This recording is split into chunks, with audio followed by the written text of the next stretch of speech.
The Day Billy Fell Off the Cliff by Byron Broussard. The Day Billy Fell Off the Cliff, Part 12. The fuck did you just do, Billy? Jessica asked. She had no problem talking over the sound of the fire.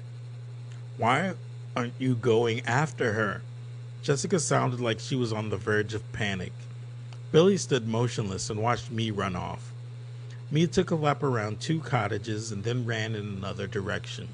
She was moving fast, and Billy assumed she wasn't running at full speed.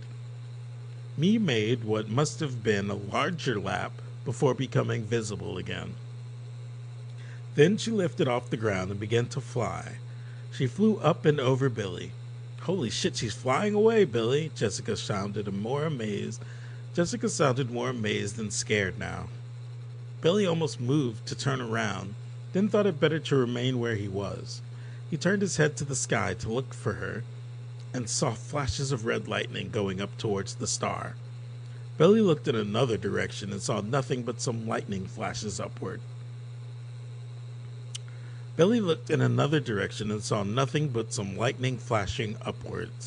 That's kind of strange, Billy said inside his head to Jessica.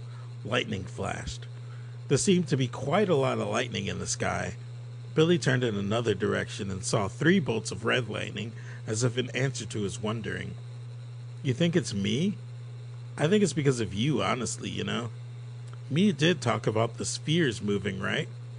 Me zoomed across Billy's view and then disappeared, leaving Billy with the feeling that he had seen a rainbow instead of me. Billy assumed that it was closer to her top speed than the running was. Red lightning flashed in the sky in 2 different areas.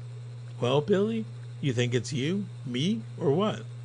What difference would a bunch of lightning make anyway? Well, Billy started to answer Jessica before pausing to think.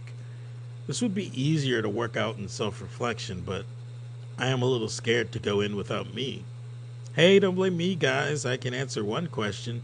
Jessica is right. This is Billy's fault, Me answered inside of Billy's head in her toneless voice. He made the first move and we were just reacting. Holy shit, she could hear our conversation. Told you so. Jessica sounded more amazed than before. Hey, me. How do you talk to us when you're so far away? How far away are you? Jessica asked.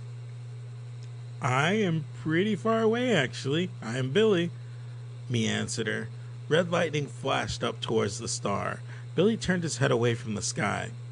Wait, so I'm responsible for the lightning? How so? Billy asked me. Well, you released me and I went exploring, and the flaming people did not receive me well, nor the flaming beast in the skies. So currently there's a war going on between flaming beasts and humans. Both sides seem to want to attack me. Also, both sides are making all of that lightning. Me appeared in front of Billy.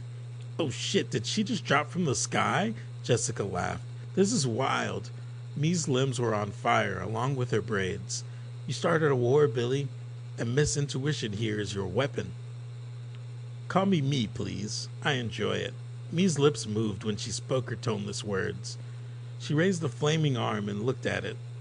I think the fire happens when I go too far away for too long. Billy could see an expression of disappointment in Me's features. She looked up at him and gave a mechanical chuckle. I do have emotions and feelings, Billy. My voice may not show it, but I am you a few steps removed. Billy thought hard about their connection, trying to feel for any new type of sensation. You could just speak to me now. We are in front of each other, Me told him plainly. No need to hide anything from Jessica, right? Billy thought about his privacy versus Jessica's privacy and felt ashamed for both wanting to disagree with his intuition and for trying to keep Jessica in the dark. We can do this. I am you, Me told Billy inside his head. Billy closed his eyes and entered the darkness of self-reflection. We? Can we do this? Do what? The image of the flaming coffee shop appeared. The image of Jessica was sitting sideways in her chair. What do we know? Billy asked the air. The door of the flaming coffee shop opened for the first time, and Me walked through and sat down next to Jessica. Jessica straightened up and smirked at me. It's my pleasure to finally meet you, Jessica. I've heard so much about you. It's as if you've lived inside of me. Me smiled and stretched out her small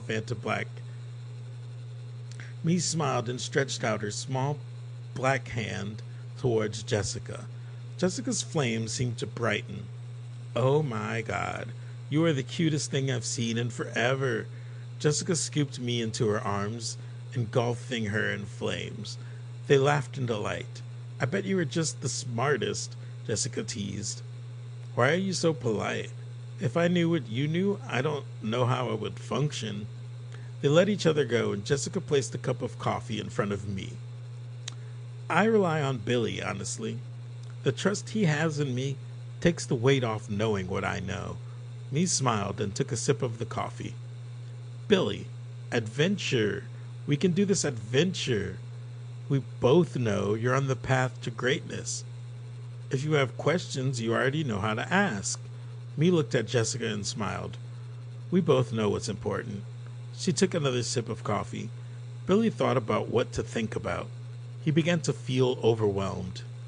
This is overwhelming. Billy moved his awareness to the side, into the black. I need silence for a minute. Three boxes appeared, each with words on them. You need to unpack some things, Me told him in her flat voice. This process will be easier once you can talk to me. Think of the first time you were with Jessica. Don't turn me against you. Billy thought of their relationship and the image of Jessica and me hugging. He thought about what Me said about his trust. Billy then thought about the war. The words on the three boxes came into focus. One said the war. The middle one said how to talk to multiple people. And the last one said who is in charge. We can all see it, Billy, but you need to say it. How's this going to work? We are both the same person, so how am I even supposed to think of you? And when you have conversations with Jessica here, it's dizzying. Billy paused. Then who is even in charge here? You seem to affect change as well as I can, yet you point to me as your reason, which leads me to the war. How is it my fault? Billy felt like a mental weight was lifted and taken from him. You were the one that started it. He felt as if he could at least sit back down for a while and observe the answers to his questions. He thought about playing chess with his father. This is going to be like chess with you, isn't it, Me?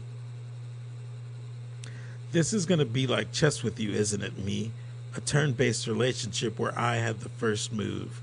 Minutes of contemplation leading to one decision before being witness to the opponent's time of contemplation and decision. Me appeared behind the boxes and brushed them away with her Vanta black hand. No, Billy. I just needed you to ask the question out loud. I am not going to play chess with you, although it seemed like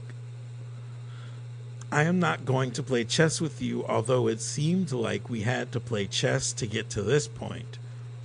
And if that were the case, then I beat you. Me took Billy's awareness back into the flaming coffee shop where Jessica waited, coffee in hand.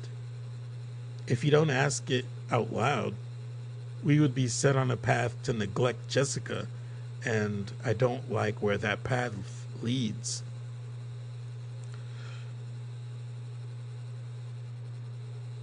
You made the right choice, though.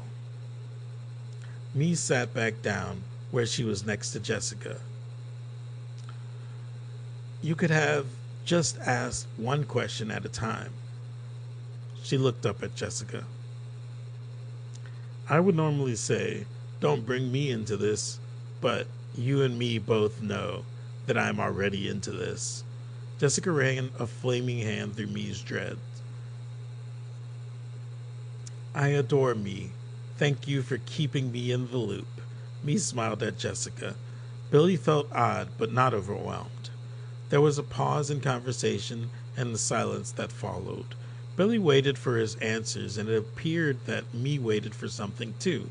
Me's smile grew warmer as she looked at Jessica. Oh, geez, Me. Tell him about our relationship, please, before we all catch on fire or something. I can't deal with this awkwardness. Me laughed a dry laugh and then began to answer. Me laughed a dry laugh and then began her answer. Look at us, making decisions and talking to each other. Let Jessica be our buffer in times you aren't in need of my services. Speak to me when you need to ask a question or make a command. Think of me as Jessica's friend, which is what I am. All right, Billy answered her. All right, Billy answered her. You're saying don't think of you as me to save myself unnecessary confusion and to give you room to, I guess, be yourself? Billy paused and Jessica sipped at her coffee. So how much influence do you aim to have over me? That coercion to speak my question was a lot. Don't be a bitch, Billy. You remember what you did to me? You two deserve each other, and I hope Me has all the influence. Give you some manners, Jessica said in a huff.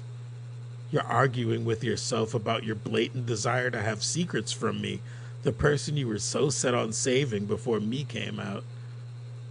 The only form of punishment here is self-inflicted. You and Rick taught us that, Me shrugged. You're right, Jessica. It's just that I fear this will lead to my loss of control of my own situation. Not like the position you're in, but more like I fear turning into a skeleton on the inside. Me shook her head and looked at Jessica. We wouldn't let that happen. You're supposed to be saving Jessica anyway. Stop being so selfish. Shut up, Me, Billy said roughly. I set you free and you better treat me with some goddamned respect. The image of Me sat still. Jessica looked away. This is weird, Billy. You know you're fighting with yourself, Jessica asked. She waited for an answer before continuing. Me may be manipulating you, but can't you tell that she is on our side and helping? You're the one that's You are the one that's a threat. You are the one that's a threat to your own safety. Me huddled up to Jessica like a kid to a mother. She's turning you against me, Billy said, sounding disappointed.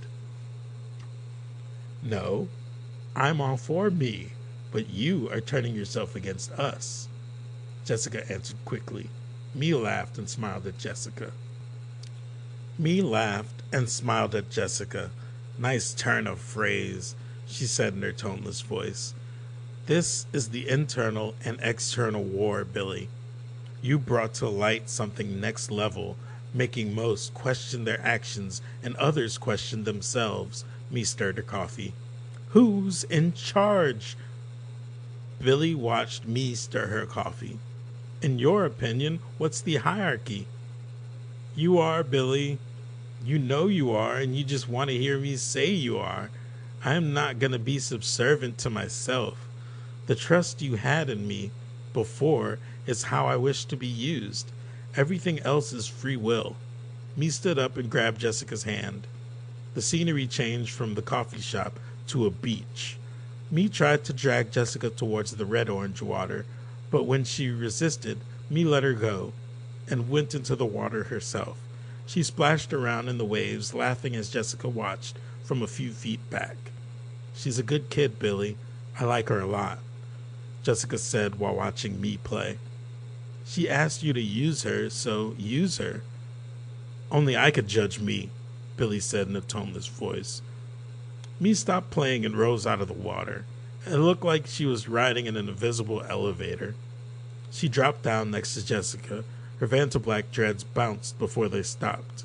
The scenery changed back to the flaming coffee shop. Her Vantablack dreads bounced, and before they stopped, the scenery changed back to the flaming coffee shop. Wild, Jessica said, amazed. Can I fly? You want to fly? Me asked in a toneless voice.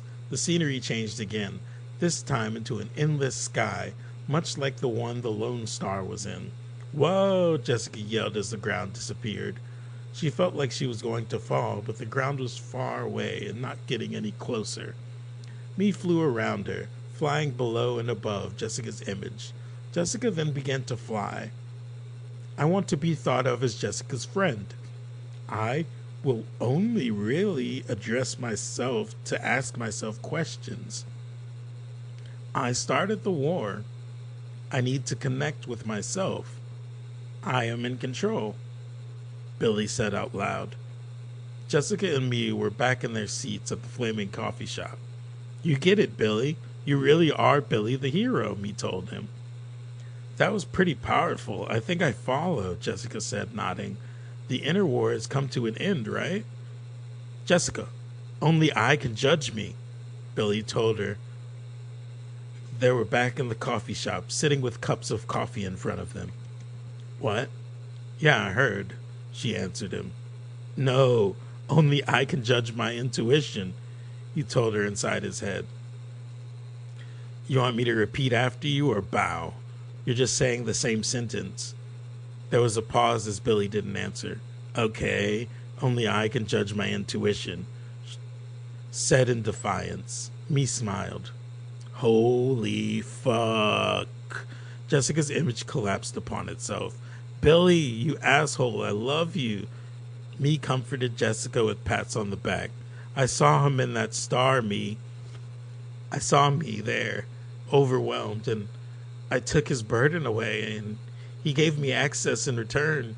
I remember everything, Billy. Welcome back, teacher. The things we've learned, Billy told her. Jessica hugged me and straightened her composure. I cannot believe you bested me in battle, Jessica told him. No one beats me, Billy. Don't tell me you want a rematch, please, Billy laughed. I can't deal right now. Well, with the war going on, it's kind of the perfect opportunity for a rematch, me said, smiling at Jessica. Jessica laughed. Do you want to be back in your own body? I trust you can now safely make that transition now that you know you're me, Billy asked in hopes that she wanted to stay. I do hope you want to stay, he said aloud inside his head. I want to pretend like I have to think about it. Honestly, a rematch is the most tempting thing about getting back out there, but I'm witness to this, and I've got a part to play here, she answered him and me.